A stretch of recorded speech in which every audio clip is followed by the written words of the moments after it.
dikemukakan oleh Syekh Mahdi Rojai tentang bahwa tidak disebutnya Ubaid sebagai anak Ahmad bin Isa ini bukan menunjukkan bahwa Ubaid ini bukan anak Ahmad bin Isa. Boleh itu diterima jika anak lainnya itu tidak disebutkan. Tapi ketika anak yang lain disebutkan, kenapa Ubaid tidak disebutkan? Jawabannya hanya satu, karena memang Ubaid ini bukan anak Ahmad bin Isa. Ubaidillah itu kemudian secara sinkronik, secara koordinat tidak ditemukan, secara ilmu sejarah pun batal. Setelah terjadi paradigmatic war ini, atau perang paradigma versi Thomas Kuhn, yang terjadi adalah bangunan keilmuan, bangunan paradigma, bangunan teoritik yang disepakati bersama, kebenaran bersama. Misal, kebenaran yang dimaksud adalah bahwa Ba'alawi, Ubaidillah, Habaib itu terputus, tidak terverifikasi, dan bukan duriyah. Itu setelah terjadi perang paradigma. Kita berkomentar yang santun karena saya yakini bahwa perhelatan nasab ini tidak akan selesai 1-2 hari. Apalagi nih Bang Roma Irama ini turun gunung ini. Kemarin Kiai Imaduddin saya melihat itu podcastnya luar biasa ini. Kayaknya sekarang sudah hampir 1 juta itu yang nonton di Bang Haji. Dan apalagi nih apalagi nih Bang Haji turun gunung ini nanti belum lagi nih bikin lagu tentang nasab, bikin film tentang nasab. Ini dahsyat ini Bang Haji kalau sudah turun gunung nih. Baik, Dr. Soleh, analisa apa yang bisa Anda tangkap dengan pemaparan dan analogi Kiai Imad yang sangat gamblang terhadap pemikiran atau teori Mahdi Rojai yang dikatakan ini belum mapan antara teorinya dia dan konsistensi dia ketika memberikan sebuah fatwa nasab. Silakan. Dalam ilmu sejarah itu yang dimaksud dengan sinkronik. Jadi ada ruang sejarah yang diisi oleh tokoh, sehingga tracknya adalah tidak hanya bicara soal misal bahasan soal nasab, tapi juga kiprah dan perannya lain di bidang-bidang kehidupan yang lain. Korinah atau sinkronik itu memang dihajatkan dalam konteks ini. Nah, kalau memang Ubaidillah itu kemudian secara sinkronik, secara korinah tidak ditemukan, secara ilmu sejarah pun batal. Tidak hanya secara ilmu nasab, secara ilmu sejarah itu batal. Itu pertama. Kemudian yang kedua, kita ingin, ini kan fasenya adalah fase paradigmatic war, perang paradigma. Paradigmanya Kiai Imaduddin Usman Al-Bantani melawan paradigmanya Syekh Mahdi Ar-Rojai. Kita ingin bahwa para muhibbin, para pendukung Mahdi Ar-Rojai, baik itu para muhibbin maupun dari Robito Alawiyah, untuk menyampaikan, untuk mempresentasikan, untuk menghadirkan data sejarah, dokumen sejarah maupun analisisnya, karena ini perang paradigma, ke khalayak, sehingga khalayak bisa menilai mana yang lebih kuat secara teoritik, secara dokumen, secara data, secara analisis, apakah kubunya Kiai Imad atau kubunya Mahdi Ar-Rojai. Lagi-lagi keilmuan itu tidak butuh pendukung sebenarnya, karena pendukung keilmuan itu, pendukung teori itu adalah data dan dokumen. Nah, dan harus fair menyikapinya. Kenapa? Karena letak atau setelah terjadi paradigmatic war ini, atau perang paradigma versi Thomas Kuhn, yang terjadi adalah bangunan keilmuan, bangunan paradigma, bangunan teoritik yang disepakati bersama, kebenaran bersama. Misal, kebenaran yang dimaksud adalah bahwa Ba'alawi, Ubaidillah, Habaib itu terputus, tidak terverifikasi, dan bukan duriyah. Itu setelah terjadi perang paradigma. Kesimpulannya ke situ.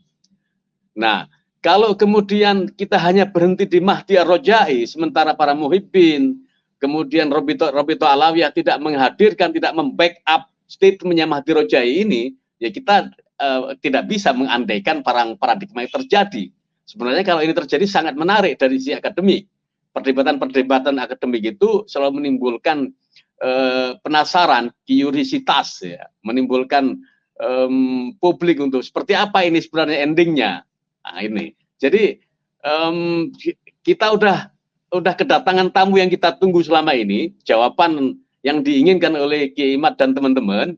Nah, selanjutnya adalah ya mereka harus berani untuk apa namanya, kalau istilahnya Kiai Said Akhil Sirot itu nahnu huna nusyawir. Nah, itu kan. Nahnu huna ya kita berdiskusi di sini, kita berdebat di sini, kita beradu argumen di sini, jual beli gagasan, adu mekanik kalau istilahnya Mas Yusuf itu. Nah, kalau kemudian mereka hanya cukup bersandar pada Mahdi Rojai yang masih debatable, masih banyak hal yang harus diperjelas, diklarifikasi, dikonfirmasi, kemudian tidak di-backup oleh mereka, ya apa gunanya Mahdi Rojai dihadirkan? Ini seperti itu. Oke, baik. Kalau saya satu lagi dah, Anda kan literasi tentang sejarah juga bagus ya. Ubaidillah, jika hidup ya benar-benar ada, ini pada zaman Khalifah siapa ini? Kira-kira nih, Dr. Soleh? Itu hidup itu antara abad keempat ya, Kiai Imad ya. Abad keempat Ubaidillah itu. Abad keempat Hijriah berarti itu era-era akhir dinasti Umayyah, Bani Umayyah, transisi menuju Abbasiyah. Jadi itu sebenarnya keilmuan atau tradisi keilmuan udah sangat kuat di kita. Bahkan bisa disebut kekhalifahan era akhir Umayyah dan awal Abbasiyah itu kita menjadi superpower, ya. Jadi superpower dunia waktu itu ada di Abbasiyah, di Baghdad, di Damaskus, di Biladus Syam itu. Jadi tidak mungkin kalau orang dengan peran sejarah yang kuat, kemudian di masa keilmuan yang kuat, kita memegang supremasi dunia dari sisi militer, ekonomi, dan ilmu pengetahuan, kemudian tidak terdetek oleh sejarah. Ini menggelikan. Nah, semisterius apapun tokoh, ketika zaman keemasan itu muncul, dia hadir di zaman keemasan, pasti dia terdetek oleh sejarah. Perannya, pikirannya, karyanya, jejaknya. Kalau pikirannya nggak terdeteksi, kemudian karyanya tidak terdeteksi, jejaknya, perannya di mana juga tidak terdeteksi, masa kita sebut bahwa dia adalah tokoh besar? Ya, pertanyaannya ini harus dijawab itu. Oke. Dari sisi sejarah. Menarik. Ya, ini sebagai catatan ya, bahwa Anda pun tidak melihat bahwa disebutkan dalam sejarah Abbasiyah atau Umayyah itu ada apa namanya, Ubaidillah di situ. Baik, Kiai Imad, kalau ada sosok Ubaidillah ketika itu pada imam siapa ini? Dan karya-karya imam ketika zaman Ubaidillah itu siapa saja karya-karyanya? Ya, Ubaidillah itu hidup menurut Balu ya, catatan yang belum jelas itu, yaitu dia wafat 383 Hijriah. Nah, wafat 383 Hijriah pada waktu itu betul menurut Dr. Basyari bahwa ketika itu kitab-kitab, baik kitab secara ilmu pengetahuan lainnya maupun kitab sejarah dan kitab nasab sendiri, itu sudah sangat kuat. Itu di abad 4 itu ada kitab misalnya As-Siri Silsilatil Alawiyah, di abad 5 ada Al-Majdi Tahdhibul Ansab, kemudian Muntaqilatul Fatiyah, ada kitab Tabaqat Fuqaha Yaman, ada kitab di situ di Yaman sendiri, itu ada kitab Musallam Al-Lahaji, kemudian abad kelima itu. Kemudian ada kitab Torfatul Ashab, semuanya dibangun dan ditulis di abad-abad di mana dikatakan Ubaid anaknya Alwi, kemudian anaknya lagi Muhammad, kemudian anaknya Alwi, itu diasumsikan oleh Ba'alawi dan ditulis sejarahnya sebagai orang-orang besar. Tapi ketika dikonfirmasi di dalam kitab-kitab yang ada di Yaman, itu tidak ada.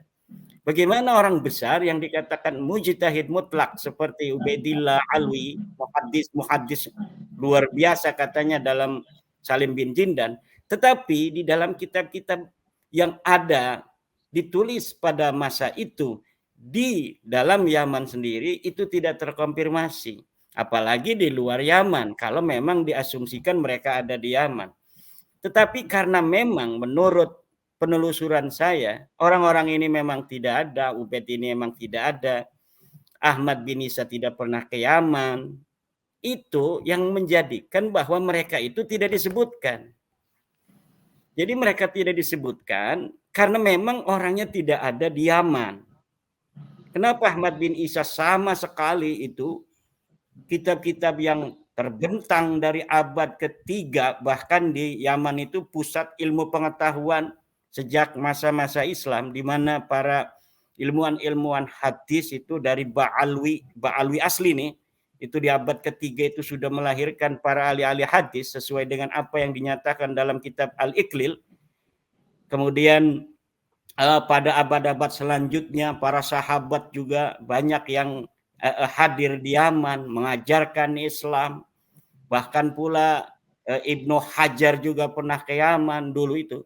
Tetapi nama-nama Balawi ini tidak ada leluhurnya. Leluhur Balawi sebelum abad ke-9 Hijriah itu tidak ada sama sekali. Kenapa tidak ada? Karena memang mereka tidak ada di Yaman. Mereka tidak ada di Yaman, maka oleh karena itulah mereka tidak disebutkan. Dari mana mereka? Ya kita belum menelusuri secara secara detail. Ini asli ya, asli para habaib itu luhurnya dari mana mereka. Kita baru berasumsi mereka dari India. Kalau menurut saya, ini luhur asli para habaib ini saya asumsikan masih dalam tahap asumsi ini dari India pindah ke Mirbat kemudian pindah ke Tarim ya. Kalau Ahmad bin Isa yang asli itu dia ada di Madinah, kemudian keturunannya cucunya itu pindah ke Qum di Iran, pindah ke Asfihan, pindah ke Samira, pindah ke Basrah, pindah ke Baghdad. Tidak ada yang pindah ke Yaman sama sekali. Keluarga Rasulullah Muhammad sallallahu alaihi wasallam yang terdeteksi pindah ke Yaman itu adalah dari keluarga Ar-Rassi, dari keluarga keturunan Imam Al-Hadi dan lain sebagainya. Tidak ada dari keturunan Ali Al-Uraidi yang pindah ke Yaman. Tidak ada itu. Ali Al-Uraidi itu seorang Syiah Imamiyah. Ditulis di dalam kitab-kitab sejarah, dalam kitab-kitab nasab seorang Syiah Imamiyah. Sedangkan di Yaman itu Syiahnya Syiah Zaidiyah. Masa iya seorang Syiah Imamiyah kemudian dia pindah ke Son'a misalnya yang Syiah Zaidiyah? Tentu dia tidak akan mendapatkan sesuatu yang secara politik menguntungkan. Walaupun memang bisa juga diterima karena masih Syiah. Tapi yang aneh itu dia pindahnya ke Hadramaut. Yang di sana adalah suku Ibadiyah Khawarij yang sangat membenci keluarga Nabi Muhammad SAW. Ini bunuh diri nih kalau keturunan Nabi pada waktu itu pindah ke Hadramaut, pindah ke Tarim yang dikuasai pada waktu itu 317 itu oleh orang-orang Khawarij, oleh orang-orang Ibadiyah. Ini adalah sungguh sangat di luar nurul secara logika antropologis itu ya. Ini secara antropologi. Kemudian begini lagi Kang Mas, secara ilmu antropologi, secara ilmu sejarah, perpindahan ideologi sebuah keluarga dari ayah ke anak itu pasti ada hal yang sangat luar biasa. Dari misalnya ayahnya kan Syiah tuh, Ali Al-Uraidi, kemudian punya anak Muhammad An-Naqib juga dia Syiah. Kemudian Isa juga Syiah. Ahmad bin Isa juga terkonfirmasi oleh kitab Al-Ghaibah sebagai orang Syiah. Lalu tiba-tiba Ubaid jadi mujtahid mutlak, tetapi dia mengikuti katanya Imam Syafi'i, walaupun dia telah tarafnya mujtahid mutlak, tapi dia ikut Imam Syafi'i. Ini harus ada sebuah kejadian besar yang bisa membuat mereka dari Syiah itu berpindah kepada Sunni. Ini sangat tidak masuk akal. Seorang yang ayahnya adalah seorang tokoh daripada Syiah Imamiyah, tiba-tiba Ubaidnya ini menjadi tokoh Syafi'i. Dan di Yaman itu belum terdeteksi ada madzhab Syafi'i di sana pada abad-abad itu. Karena nanti di Mirbat misalnya madzhab Syafi'i dibawa oleh Imam Al-Qala'i di abad ke-6 ke-7. Kemudian dikembangkan secara masif oleh murid-muridnya Imam Al-Qala'i. Dia hidup dengan titi mangsa yang sama dengan Sohib Mirbat, yang menjadi leluhurnya Ba'alawi juga, katanya ada di Mirbat itu bersama Imam Al-Qala'i. Tetapi sungguh sayang, Imam Qala'i bersama muridnya dicatat semua oleh orang-orang sejarawan. Tetapi Sohib Mirbat yang dikatakan juga seorang ulama besar, sama sekali ketika itu tidak ada yang mencatat namanya. Katanya dia hidup bersama-sama Imam Al-Qala'i, bertemu dengan Imam Al-Qala'i. Imam Qala'i dan murid-muridnya dicatat, tapi sosok Muhammad Sohib Mirbat ini sama sekali tidak dicatat. Pertanyaan kenapa dia tidak dicatat?